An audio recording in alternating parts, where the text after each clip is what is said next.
Hi friends, ನಮಸ್ಕಾರ. SSEM .377ಗೆ ತಮಗೆಲ್ಲ ಸ್ವಾಗತ. ಇವತ್ತಿನ ಸ್ಪೆಷಲ್ ನುಗ್ಗೆ ಸೊಪ್ಪಿನಿಂದ ಮಾಡಿದಂಥ ವಡೆ.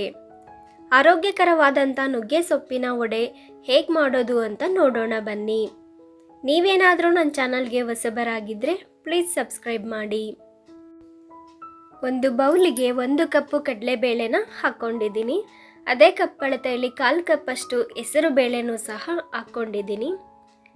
ಈಗ ಸ್ವಲ್ಪ ನೀರು ಹಾಕ್ಕೊಂಡು ಚೆನ್ನಾಗಿ ತೊಳೆಯೋಣ. 2 ಬಾರಿ ನೀರಲ್ಲಿ ಚೆನ್ನಾಗಿ ತೊಳೆದು ನೀರನ್ನ ತೆಗಿತಾ ಇದ್ದೀನಿ. ತೊಳೆದಿದ್ದಾಗಿದೆ. ಈಗ ಕಾಳುಗಳು ಮುಳುಗುವಷ್ಟು ನೀರನ್ನು ಹಾಕಿ 1 ಗಂಟೆಗಳ ಕಾಲ ನೆನೆಸಿ ಇಡಬೇಕು. ಅಷ್ಟರಲ್ಲಿ ಮಸಾಲೆನ ರೆಡಿ ಮಾಡಿಕೊಳ್ಳೋಣ. ಅರ್ಧ ಇಂಚು ಶುಂಠಿ, 1 ಸ್ಪೂನ್ ಜೀರಿಗೆ, 6 ಲವಂಗ, ಅರ್ಧ ಸ್ಪೂನ್ ಕಾಳುಮೆಣಸು, ಅರ್ಧ ಇಂಚು ಚಕ್ಕೆ ಹಾಗೂ 2 ಗಡ್ಡೆ ಬೆಳ್ಳುಳ್ಳಿ ಎಸಳನ್ನು ತಗೊಂಡಿದ್ದೀನಿ. ಈಗ ಇದಿಷ್ಟನ್ನು ಒಂದು ಮಿಕ್ಸಿ ಜಾರ್ಗೆ ಹಾಕ್ಕೊಳ್ಳೋಣ. ಅದೇ ಮಿಕ್ಸಿ ಜಾರ್ಗೆ ಒಂದು 6 ಹಸಿಮೆಣಸಿನ್ಕಾಯಿನ ತಗೊಂಡಿದ್ದೀನಿ. ಖಾರಕ್ಕನುಗುಣವಾಗಿ ನೋಡಿ ಮೆಣಸಿನ್ಕಾಯಿನ ಸೇರಿಸ್ಕೊಳ್ಳಿ. ಹಾಗೆಯೇ ಒಂದು 3 ಒಣಮೆಣಸಿನ್ಕಾಯಿನೂ ಸಹ ಹಾಕಿ ರುಬ್ಕೊತಾ ಇದ್ದೀನಿ. ಸ್ವಲ್ಪ ಸ್ಪೈಸಿ ಆಗಿದ್ರೇ ವಡೆ ಟೇಸ್ಟು ತುಂಬ ಚೆನ್ನಾಗಿ ಬರುತ್ತೆ. ನುಣ್ಣಗೆ ಪೇಸ್ಟ್ ಥರ ರುಬ್ಬೋ ಅವಶ್ಯಕತೆ ಇಲ್ಲ. ಈ ರೀತಿ ತರಿಯಾಗಿದ್ದರೆ ಸಾಕಾಗುತ್ತೆ.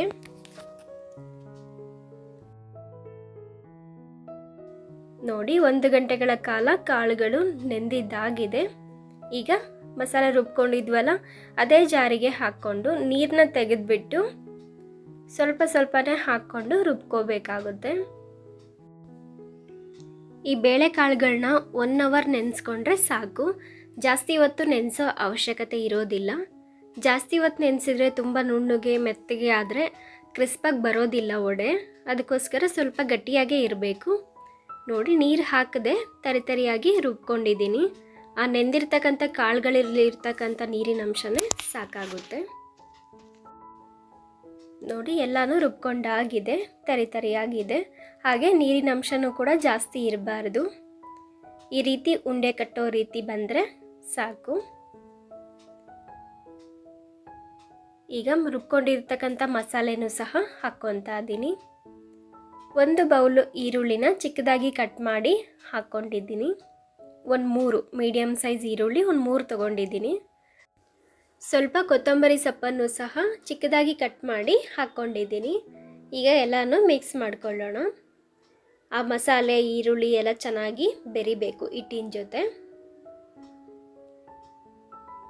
ನುಗ್ಗೆ ಸೊಪ್ಪನ್ನ ಮುಂಚೆನೇ ತೊಳೆದು ಎತ್ತಿಟ್ಟಿದ್ದೆ. ಈಗ ಅದನ್ನು ಸೇರಿಸ್ಕೊಂಡು ಹಿಟ್ಟಿನ ಜೊತೆ ಮಿಕ್ಸ್ ಮಾಡ್ಕೊಳ್ಳೋಣ ಸ್ವಲ್ಪನೇ. ನಾವು ಯಾವ ಕಪ್ಪಲ್ಲಿ ಬೇಳೆ ಅಳತೆ ತೊಗೊಂಡಿದ್ವಲ್ಲ ಅದೇ ಕಪ್ ಅಳತೆಯಲ್ಲಿ 2 ಕಪ್ಪಷ್ಟು ಸೊಪ್ಪನ್ನು ನಾನು ತೊಗೊಂಡಿದ್ದೀನಿ. ಅದರಲ್ಲಿ ಒಂದು 3/4 ಭಾಗದಷ್ಟು ಹಾಕ್ಕೊಂಡು ಮಿಕ್ಸ್ ಮಾಡ್ತಾ ಇದ್ದೀನಿ. ನೋಡಿ, ನಿಮಗೆ ಎಷ್ಟು ಬೇಕೋ ಅಷ್ಟು ಹಾಕ್ಕೋಬೇಕಾಗುತ್ತೆ. ನೋಡಿ, ಇನ್ನೂ ಸ್ವಲ್ಪ ಬೇಕು ಅನ್ನಿಸ್ತು ಹಾಕ್ಕೊಂಡಿದ್ದೀನಿ. ಸೊಪ್ಪು ಇಷ್ಟೇ ಬೇಕು ಅಂತ ಏನಿಲ್ಲ, ನಿಮ್ಮ ಇಷ್ಟಾನುಸಾರ ಸೇರಿಸ್ಕೊಳ್ಬಹುದು. ನುಗ್ಗೆ ಸೊಪ್ಪು ಆರೋಗ್ಯಕ್ಕೆ ತುಂಬಾ ಒಳ್ಳೆಯದು. ರುಚಿಗೆ ತಕ್ಕಷ್ಟು ಉಪ್ಪು, ಒಂದು ಅರ್ಧ ಸ್ಪೂನು ಅಡುಗೆ ಸೋಡಾನ ಹಾಕ್ತಾ ಇದ್ದೀನಿ. ಈಗ ಎಲ್ಲನೂ ಚೆನ್ನಾಗಿ ಮಿಕ್ಸ್ ಮಾಡ್ಕೊಳ್ಳೋಣ. ನಾನು ಉಪ್ಪನ್ನು ಲಾಸ್ಟಿಗೆ ಹಾಕ್ತಾ ಇದ್ದೀನಿ. ಮುಂಚೆ ಹಾಕ್ಬಿಟ್ರೆ ನೀರು ಬಿಟ್ಕೊಂಡ್ಬಿಡುತ್ತೆ. ಅದಕ್ಕೋಸ್ಕರ ಕೊನೆಗೆ ಹಾಕ್ಕೊಳ್ಳಿ. ನೋಡಿ, ಈ ರೀತಿ ಉಂಡೆ ಮಾಡಿಕೊಂಡು ಈ ರೀತಿ ರೆಡಿ ಮಾಡ್ಕೋಬೇಕಾಗುತ್ತೆ, ಬಿಸ್ಕೆಟ್ ಥರ. ನೋಡಿ, ನಾನು ಈ ಸೈಜ್ ಇಷ್ಟು ದಪ್ಪ ಮಾಡ್ಕೊಂಡಿದ್ದೀನಿ. ತುಂಬ ತೆಳುವಾಗಿ ತಟ್ಟೋದು ಬೇಡ, ಸ್ವಲ್ಪ ದಪ್ಪನೇ ಇರಲಿ ಈ ವಡೆಗೆ. ಎಣ್ಣೆ ಚೆನ್ನಾಗಿ ಕಾದ ನಂತರ ಒಂದೊಂದಾಗೆ ಹಾಕ್ಕೊಳ್ಳೋಣ. ಹೀಗೆ ಸ್ವಲ್ಪ ಸ್ವಲ್ಪ ಹಾಕ್ಕೊಂಡು ಒಂದು ಸೈಡ್ ಚೆನ್ನಾಗಿ ಬೆಂದ ನಂತರ ಇನ್ನೊಂದು ಸೈಡ್ ತಿರುಗಿಸ್ಕೊಂಡು 2 ಸೈಡು ಚೆನ್ನಾಗಿ ಕೆಂಪಾಗೋವರೆಗೂ ಎಣ್ಣೆಯಲ್ಲಿ ಫ್ರೈ ಮಾಡ್ಕೋಬೇಕು. ನೋಡಿ, ಒಂದು ಸೈಡ್ ಕೆಂಪಗಾಗಿದೆ. ಈಗ ಇನ್ನೊಂದು ಕಡೆನೂ ತಿರುಗಿಸ್ಕೊತಾ ಇದ್ದೀನಿ. ಹೀಗೆ 2 ಸೈಡು ಕೆಂಪಾಗೋವರೆಗೂ ಫ್ರೈ ಮಾಡಿಕೊಂಡು ತೆಕ್ಕೋಬೇಕು. ನುಗ್ಗೆ ಸೊಪ್ಪು ತುಂಬಾ ಒಳ್ಳೆಯದು ಆರೋಗ್ಯಕ್ಕೆ, ಕಣ್ಣಿಗೆ, BP ಇರೋರಿಗೆ ಎಲ್ಲರಿಗೂ ತುಂಬಾ ಒಳ್ಳೆಯದು. ಈಗ ನುಗ್ಗೆ ಸೊಪ್ಪಿನ ಕಾಲ ಆಗಿರೋದ್ರಿಂದ ಎಲ್ಲ ಕಡೆ ಸಿಗುತ್ತೆ. ಖಂಡಿತ ಈ ರೀತಿ ಒಮ್ಮೆ ಟ್ರೈ ಮಾಡಿ. ನುಗ್ಗೆ ಸೊಪ್ಪು ಸೇವಿಸ್ದಂಗೂ ಆಗುತ್ತೆ, ರುಚಿನೂ ಅಷ್ಟೇ ಚೆನ್ನಾಗಿರುತ್ತೆ.